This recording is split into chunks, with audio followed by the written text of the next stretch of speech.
간호사 선생님이 막 이제 힘들게 막 아등바등해서 이렇게 딱 잡아놓으면 의사는 가서 한마디 네 하면서 좀 풀어주고 물을 다 흐려놓고 가죠. 네. 악역을 어쩔 수 없이 하게 되는, 아까도 얘기하셨다시피 제한을 막 두고 방해만 있게 하거나 조증 환자분 네. 이런 게 다 어떻게 보면 악역이잖아요. 맞습니다. 네.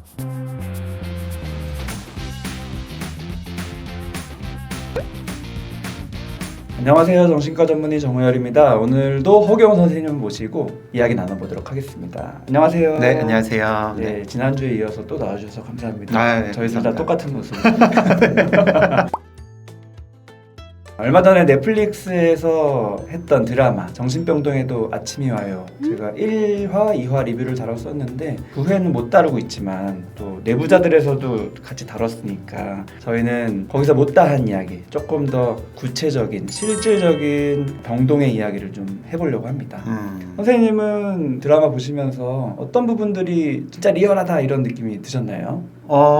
여러 장면들 진짜 고증 잘 됐다라고 느꼈는데요. 오늘 이렇게 좀 얘기해보면 좋겠다라고 생각했던 부분은 그 간식 가지고 좀 뭐라고 하는 그 장면이 간호사가 네, 왜 외국에서, 간호사 시츄에이션 와가지고 간식 자꾸 빼먹냐. 네, 레지던트가 와서 빼먹는 거.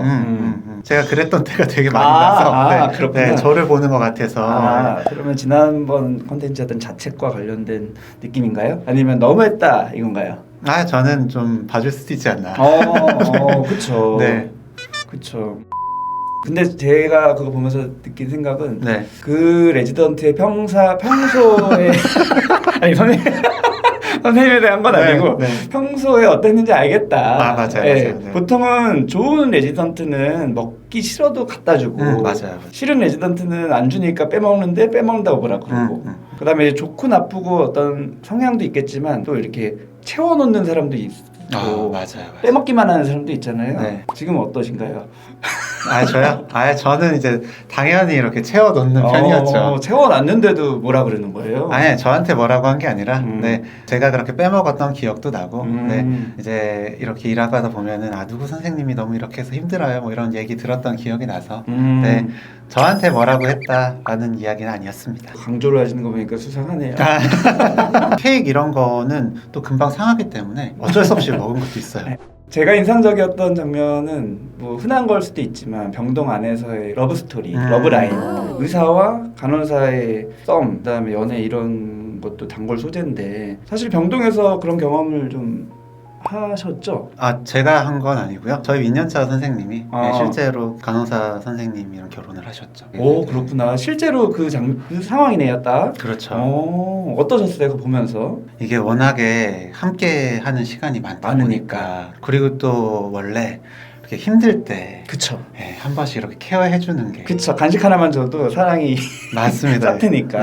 네, 이게 또 잠을 못 자면 본능이 네. 올라오잖아요. 네. 그래서 꼭 이게 의사와 간호사뿐만 아니라 그런 얘기 있잖아요. 인턴이나 레지던트 1년 차는 정말로 혹하게 만들기가 쉽다. 네, 워낙 잠도 못 자고 힘든 상태이기 때문에. 민년차들이. 네, 민년차들이. 네. 네. 그쵸.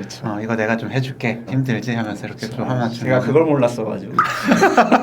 왜 자책인가요? 생각해보니까 저는 민년차 때 결혼을 이미 했네. 어떻게 보셨어요, 선생님은? 저는 사실은 조금은 달랐던 것 같아요. 물론 병동 안에서 많은 시간을 함께하는 사람들이 있고 그런 감정들이 오갈 수 있지만 저의 시선은 늘 밖을 향하고 있었어요. 저의 개인적인 성향일 수도 있는데 네. 병원 안에서는 이렇게 구속된 느낌이어서 구속된 느낌 안에서 뭔가를 만들어가고 싶지 않아서 굉장히 좀 자유롭고 네, 밖을 향해서 네. 연애의 감정도 밖을 향해서 주로 있었던 기억이 나네요. 근데 저는 사실 CC 되게 오래 했거든요. 그러셨구나. 네. 그래서 밖을 보고 싶어도 좀 못 봐서 선생님의 마음이 이해가 됩니다. 이해가 되시군요. 네. 네.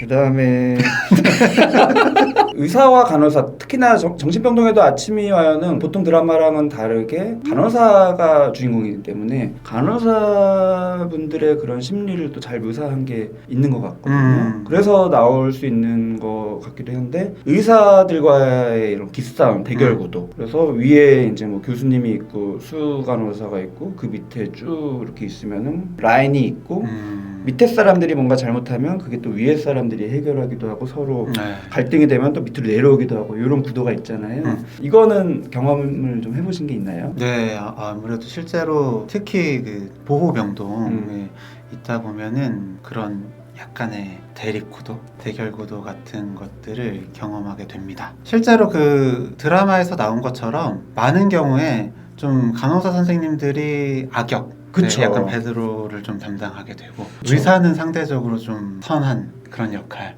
그렇죠. 네, 그런 롤을 하게 되는 것 같거든요. 그렇죠. 네, 간호사 선생님들이 막 이제 힘들게 막 아등바등해서 이렇게 딱 잡아놓으면 의사는 가서 한마디 네, 하면서 좀 풀어주고 물을 다 흐려놓고 가죠. 네. 집에서도 엄마들이 이렇게 아이 잘 교육시켜 놓으면 아빠가 다 틀어놓는 거랑 비슷한 것 같아요. 그러니까요. 산책 같은 거를 예, 결국에 이제 그 단계에 따라서 증상이 좋아지면 병실 밖을 나가서 산책하는 걸 이제 단계별로 좀 풀어드리게 되는데 의사들은 특히 좀 윈년차로 갈수록 병동에 자주 안 내려가다 보니까 그쵸. 예, 조금 상대적으로 안정된 모습을 보게 되고 이 정도면 좀 나가도 되지 않을까? 판단을 하는 기준이 예, 그쵸, 그쵸. 라고 해서 이번 환자 이번에는 뭐 올리죠? 음. 라고 하면은 뭐 음. 안 돼요 라고 해서 요런 데 조금 이렇게 대립이 생기기도 하고 그러네요. 지금 네. 말씀을 듣다 보니까 저도 비슷한 경험들이 떠오르고 드라마에서는 좀 과장된 것처럼 보일 수도 있지만 현실은 그런 게 굉장히 많이 작용하는 것 같아요. 특히 의사들은 어쩔 수 없이 시간이 짧잖아요. 맞습니다. 한 환자를 보호할 수 있는. 근데 이제 간호사분들은 이 8시간 동안 계속 관찰을 하기 때문에 어떻게 보면 훨씬 더 객관적으로 많이 파악을 하실 수가 있는데 그거를 그냥 의사들이 다 깨버리는 그런 경우들이 실제로 좀 있는 것 같다는 생각이 드네요. 네. 반성을 해야겠다는 제가 또 기억에 남는 장면이라기보다는 그런 게 흔한 게 뭐가 있냐면은 악역을 어쩔 수 없이 하게 되는 게 치료적인 경우들이 많아서 아까도 얘기하셨다시피 뭐 제한을 막 두고 방에만 있게 하거나 조증 환자분들 네. 이런 게 다 어떻게 보면 악역이잖아요. 맞습니다. 네. 근데 사실은 그게 치료적으로는 그게 필요한 거 이런 것들이 사실 많은데 드라마에서도 그런 것들을 좀 알려줘서 치료자로서 변호를 받는 느낌 네, 이런 게 저는 있었던 것 같아요.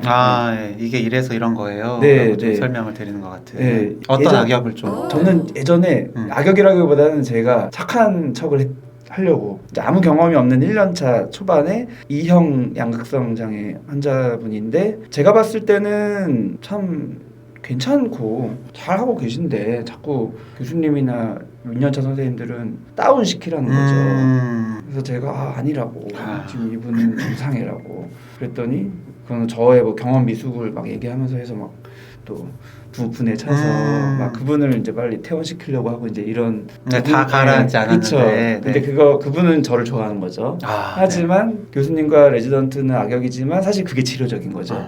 네, 이런 것도 경험했던 기억이 있고요. 또 한 가지는 저는 원래 성격이 의심이 별로 없는 성격이었던 것 같아요. 그래서 1년차 때 또 면담을 많이 하는데 환자분의 말을 고지고대로 다 듣고 이 드라마에도 그런 장면 나오더라고요. 망상까지도 믿고 편을 들어드리면 락보는 좋지만 치료적이지 않고 오히려 강화시키게 되는 것도 있고 이랬던 시행착오를 초반에 많이 경험하면서 저의 가치관이 좀 많이 이렇게 바뀐 것 같아요. 의심이라는 거 하나만 봐도 저는 의심은 나쁘다, 믿음이 좋다 이런 딱 이분법적인 게 있었는데 적절한 의심은 오히려 필요하고 치료적이다.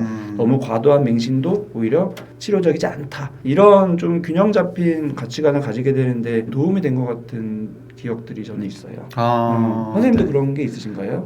그럼요. 저도 특히 1년차 때는 제가 뭐 믿는 성격이어서뿐만 아니라 잘 몰라서 그쵸. 예, 믿게 됐던 것 같아요. 이게 증상으로 이럴 수도 있구나라는 생각 자체를 못하다 보니까 네. 그래서 말씀을 듣고 그대로 이제 그 민년차 선생님이나 교수님한테 말씀을 드리면 한 번만 반박할 수 있는 질문을 들어도 제가 디펜스를 못해요. 그쵸. 네, 이게 앞뒤가 너무 다르니까. 그쵸. 네, 근데 들으면서는 그런 걸 이제 의심을 못하고 체크를 못했던 기억이 납니다. 네, 그런 거를 이제 계속 경험해 가는 게 수련 과정이고 그러면서 배웠던 것 같고요. 지금 또 떠오른 거는 그 드라마에 보면은 여성 레지던트 선생님이 있는데 네. 되게 이렇게 까칠하고 간호사분들과의 관계도 좀 별로 안 좋고 그래서 되게 비호감이에요. 쉽게 말하면 비호감인데 반전이 치료를 잘해. 환자분한테도 막 그렇게 살갑게 대하는 건 아니고 되게 어떻게 보면 딱 거리감을 두는데 정말 필요한 핵심을 딱 캐치해서 과제도 내주고 인지행동 치료도 딱딱 하면서 나아지게 하는 그런 역할을 한 부분이 저는 기억에 남더라고요. 그래서 일반인 분들의 시각에서 보면은 겉에서 봤을 때 되게 친절하고 선한 사람이 과연 치료적이냐, 조금 별로인 성격인 것 같은 사람이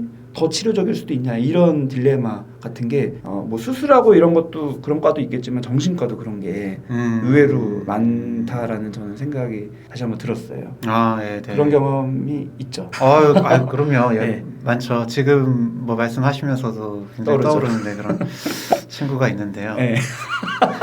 선생님 좀 어떤 편이신가요?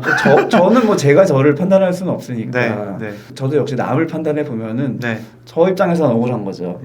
밑에 누가 있는데 너무 평이 좋아요. 환자분들한테도 좋고 주변에 다른 레지던트들한테도 좋고 하지만 치료를 하는 입장에서 윗연차들이나 교수님들한테는 평이 안 좋고 저도 그런 부분에서 약간 억울했던 적이 있는데 억울하죠. 네, 같은 병실을 쓰고 계시는 환자분인데 한 사람은 이제 다른 전공의가 맡고 있고 네, 이분은 이제 제가 맡고 있는 분이에요. 근데 이제 이분은 뭐 예를 들어서 밖에 막 산책하고 싶다 하면 이 전공의가 같이 데리고 나가요.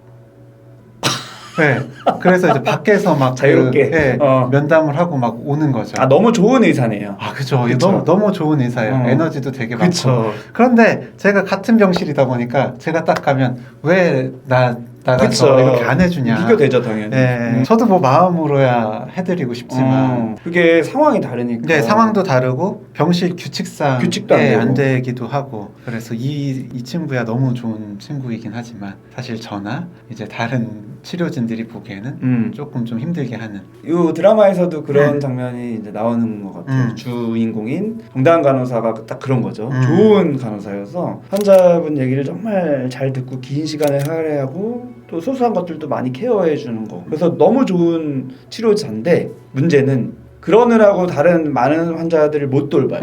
그래서 그 뒤치다거리를 다른 치료진들이 하고 있는 거. 그래서 내과 병동에서 정신과 병동으로 이제 강제로 오게 된 게 이제 스토리더라고요. 네. 근데 저는 그거 보면서 좀 우려가 됐거든요. 정말 참 치료자에 대한 잘못된 현상을 또 심어주는 또 하나의 드라마.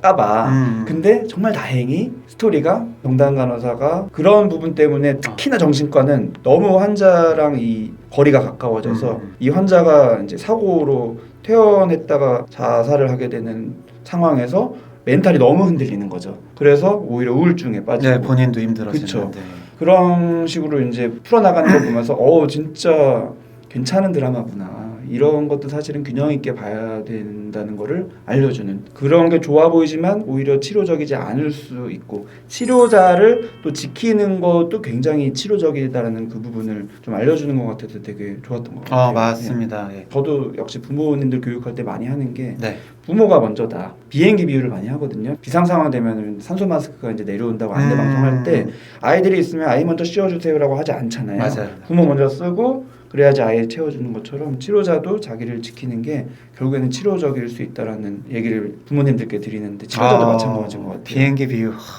소름이 돋습니다. 강의할 때 한번 써보겠습니다. 너무 좋습니다. 네. 오늘 정신병동에도 아침이 와요에 대해서 소소한 디테일적인 부분들을 조금 같이 나눠봤고요. 어떠셨나요? 예, 너무 재밌었고요. 뭐 저희들끼리 또 이야기하는 것도 재미가 있지만 다른 병원에서 수련하신 그러네요. 선생님 말씀 들었는데 또 비슷하구나. 네, 또 고충이 또 있으셨구나 하는 걸 좀 이야기 나눠보니까 또 너무 즐거운 시간이었습니다. 네, 자주 콜라보를 했으면 좋겠습니다. 그러니까요. 네. 오늘도 시청해주셔서 감사드리고요. 저는 다음에 더 좋은 영상으로 찾아뵙겠습니다. 감사합니다. 감사합니다. 영상이 도움되셨으면 구독, 좋아요, 댓글, 알림 설정도 부탁드리겠습니다. 시청해주셔서 감사합니다.